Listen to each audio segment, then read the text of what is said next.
I guess what I was surprised to learn after settling the case was that the lonely, difficult journey did not end then.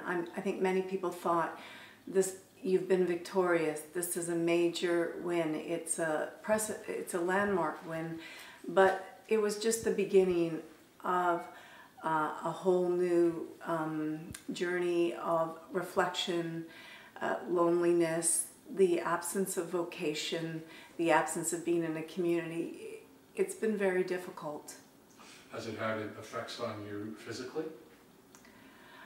Yes, it has. When you, as my husband, who's a farmer, used to say, you know, Joanna, you don't sleep, you're ultimately going to die. And so after 2 decades of not sleeping very well, it's had an enormous impact. Physically, you know, I was very weakened by the process. I stopped doing the things that I enjoyed doing. I went from being a physically active person to somebody who was much more of a recluse. And, you know, there's always hope, though, that you'll turn that around. I think what I've learned is that you can't go through a 20-year trauma fighting formidable power and suddenly, after winning, lead a life that's full and robust. It's a process. It was a 20-year process, you know, fighting it. The recovery period is hopefully not as long, but it's longer than I thought.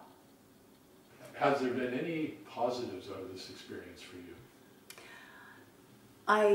I met extraordinary people through this.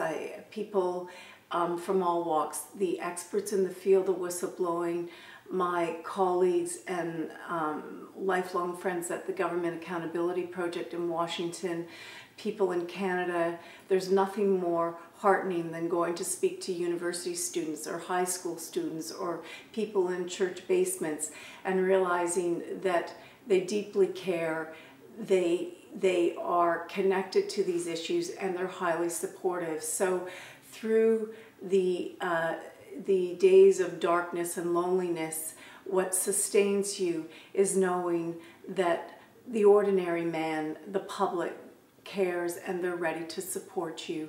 I've been blessed with the opportunity to meet those people.